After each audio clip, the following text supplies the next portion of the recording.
Volumen de la tua fede. Bienvenidos a su canal Alza il volume de la tua fede, donde meditamos, reflexionamos el Evangelio de cada día a la luz y a la óptica de la tradición, el magisterio de la Santa Iglesia Católica, la única iglesia que porta las llaves del reino de los cielos. Bienvenidos. Estamos viendo el Evangelio de San Lucas, capítulo 4, versículos 38 al 44. Vamos a quedarnos con la fracción 39, que dice de esta forma: se inclinó sobre ella, increpó a la fiebre, y ésta desapareció. Al instante ella se levantó y se puso a servirlos. Palabra del Señor. Gloria a ti, Señor Jesús. Vamos iniciando con esta apreciación de San Lucas, que como bien sabemos, todo el texto de San Lucas es gracias a su investigación, a su avidez en cuanto a encontrar siempre la verdad, y sobre todo a su posición de buscar siempre la verdad de Cristo Jesús en cuanto a todos los acontecimientos que de él se trataba. Ese es uno de tantos en cuanto a que nos vamos a quedar con esta fracción de que obviamente la suegra de Pedro, de Simón, tenía mucha fiebre, y que él simplemente al instante, él la increpó la fiebre. Vamos a quedarnos ahí con ese fragmento, el fragmento 39. Vamos entonces a mirar lo que se llama la consumación temporal en la tierra frente a la renuncia de la fe y la tibieza en las prácticas del culto, en cuanto a que se debe elevar o debe elevarse la mirada hacia Cristo, autor y consumador de la fe.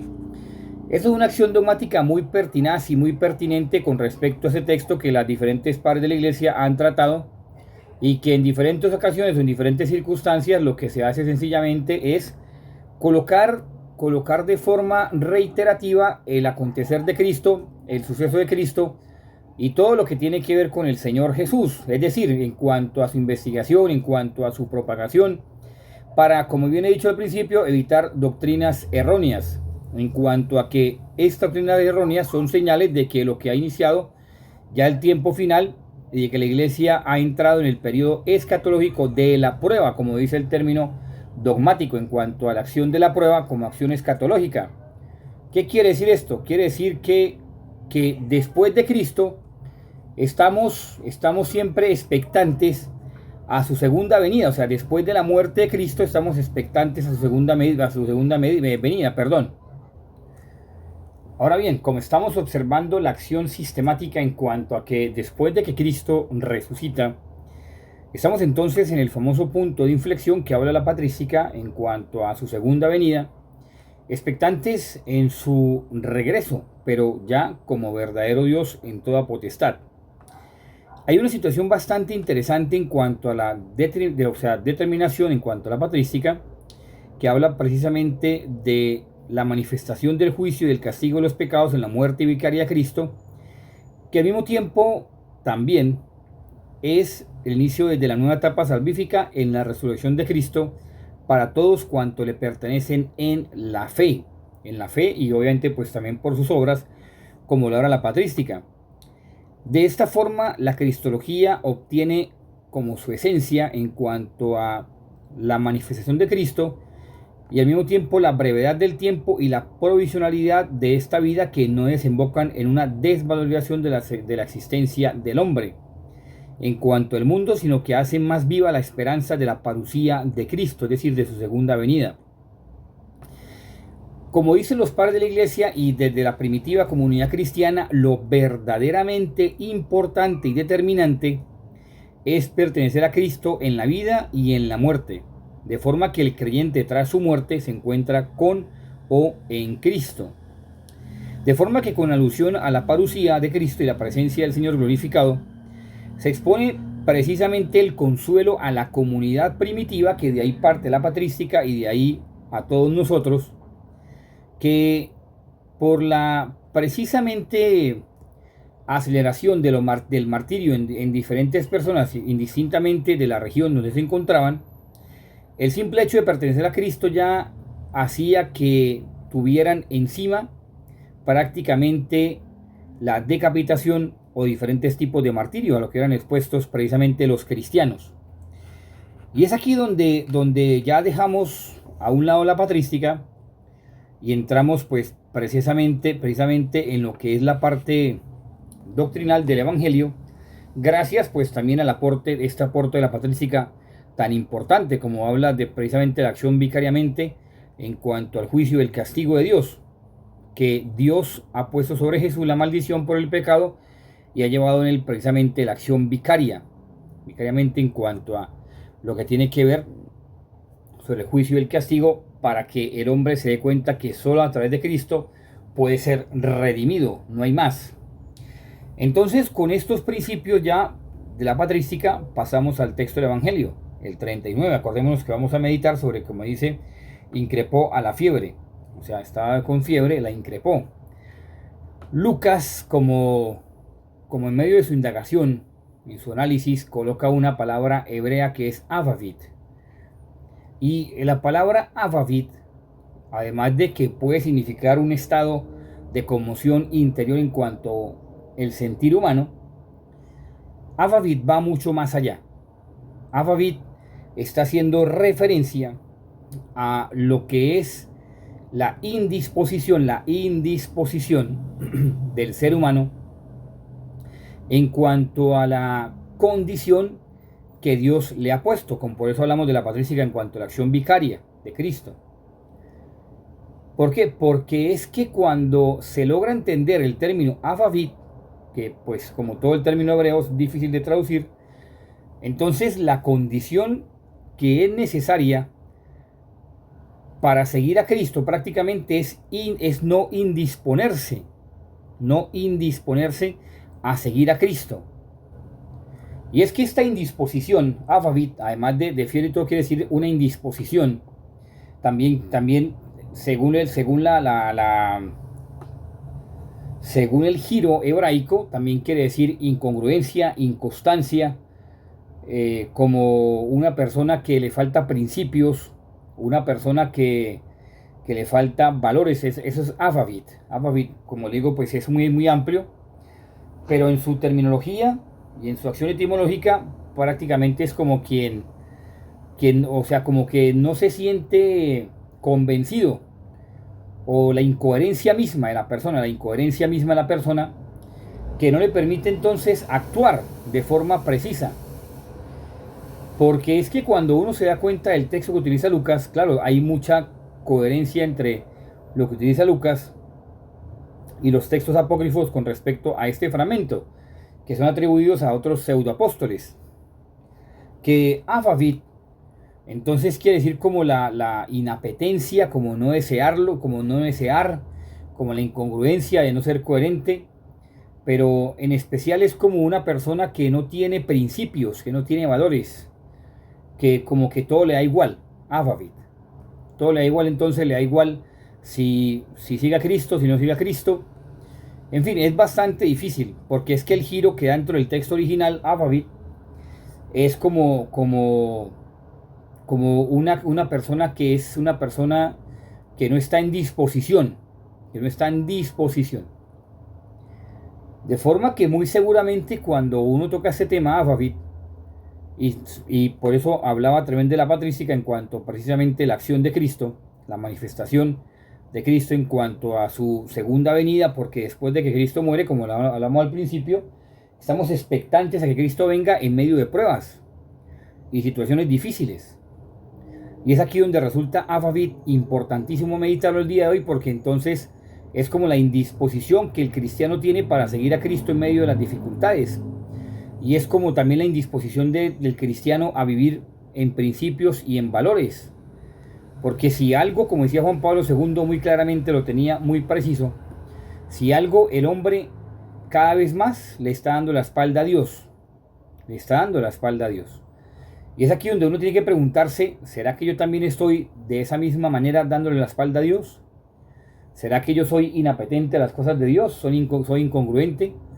¿O no me siento dispuesto para seguir a Dios? ¿No me siento dispuesto? Por eso Cristo llega y en el texto original hay una palabra muy interesante que como quien dice prácticamente como que la resucita, la revive, la incorpora. Prácticamente es como esa palabra, después de utilizar la acción afafit. De forma que eso nos tiene que llegar a pensar a ustedes y a mí, si nosotros estamos en la disponibilidad de seguir a Cristo en medio de las pruebas, de las dificultades. Porque es que lastimosamente muchas veces las personas le echan la culpa a Dios de sus situaciones. Y resulta que ni han tenido el discernimiento para pedirle a Dios si es lo correcto, o simplemente se han dejado llevar por el ambiente, o sencillamente no tuvieron la precaución o mejor dicho, como hablaba también su santidad Benedicto XVI, basándose en San Agustín, su estructura de prioridades era distinta a lo que es la prioridad de un cristiano. ¿Qué es lo principal para un cristiano? Para estar entonces en la medida, en la necesidad de buscar a Cristo y sentirse llamado por Cristo, la prioridad debe ser la salvación, su santidad. La salvación, su santidad, como dice el texto de la patrística, en cuanto a que debe tener en cuenta que este mundo es provisional, es temporal, que acaece, pero lo cual no deja tener valor el cristiano, porque entonces es ahí donde tiene que ejercer sus principios y sus valores para que la gente crea que es verdaderamente seguidor de Cristo. De forma que la primera escala de valores sería la santidad que quiere alcanzar y todo lo que tiene que ver con la santidad, porque no solamente es decir quiero ser santo, y muchas personas en la Iglesia Católica, incluidos obispos, sacerdotes, religiosos, laicos, muestran una cara de santidad, pero cuando usted va a ver al fondo de la realidad, es otra. Y eso es la palabra afafit. ¿En cuanto a qué? En cuanto a que muy seguramente usted y yo podemos estar cayendo ahí. Porque Cristo es radical. Y una de las prioridades también de seguir a Cristo es la radicalidad. Usted no puede seguir a Cristo y seguir en su estado de pecado, cometiendo uno tras otro pecado, sabiendo que Cristo es radical y que Cristo le exige a usted. Aquellas personas que dicen, no, que Cristo es misericordioso, sí lo es. Claro que sí, con el pecado. Con el pecador, perdón, es misericordioso, pero radical con el pecado. Radical. Por eso sus discípulos, como decía la Madre Teresa de Calcuta, con razón, Señor Jesús, tienes tan pocos amigos, porque exiges muchísimo. Y es verdad, el Señor exige mucho. De forma que si usted no está en coherencia para dar lo que Jesús le exige, mejor no se llame cristiano, como decía San Ignacio de Antioquía y San Juan Crisóstomo. Yo no puedo llamarme cristiano si con lo que profeso de boca lo destruyo con mis actos, porque usted tiene que ser coherente con las cosas, de forma que si usted está en un estado de vida particular, tiene que vivir como Cristo lo exige, el estado de vida particular. De forma que si usted es sacerdote, tiene que vivir el estado de vida sacerdotal. Si usted es casado, tiene que vivir su estado de vida de matrimonio. Si usted es soltero, pues es estado de vida soltero. Pero el estado donde Dios lo puso, usted tiene que ser radical. Radical. Bueno, ya entonces vamos finalizando esta reflexión, esta meditación, pidiéndole a la Virgencita María que nos prepare para el momento definitivo de nuestra partida para con el Señor, entrar en el juicio, sabiendo que Dios nos va a exigir hasta lo más mínimo, nos va a tomar cuentas hasta lo más mínimo de nuestra existencia, cosa que uno no se percata porque a uno se le olvidan las cosas, pero Dios le va a pedir a usted cuenta hasta de lo más mínimo que usted haya hecho. Si le ha dado tantos dones, le dio tantos carismas, virtudes, tantas cosas le dio, cómo las utilizó, cómo respondió ante el Señor, le dio tal responsabilidad, le dio tal situación, le dio tal compromiso, cómo usted respondió ante el Señor. En fin, muchas cosas que hay que pensar, y solamente la Virgencita María es la que intercede por nosotros, pues solamente con todos los santos, con San José, pero en especial ella, que hay un caso muy particular de un sacerdote que se iba a condenar así, perfecto, condenación perfecta, porque hacía las cosas como él quería y no como Dios quería. ¿Quién lo salvó? La intercesión de la Madre del Señor, la súplica Por eso San Bernardo le decía a la omnipotencia suplicante, porque iba para el infierno, así literal. Se lo puede buscar por internet, y ese sacerdote conmovido entregó su vida totalmente a María Santísima para que ella le ayudara en este caminar. Nosotros también hagamos lo mismo a través de María Santísima y San José, junto con nuestro ángel de la guarda, para que el Señor nos libere de la acción del maligno de Satanás y podamos siempre entrar en el gozo de la vida eterna.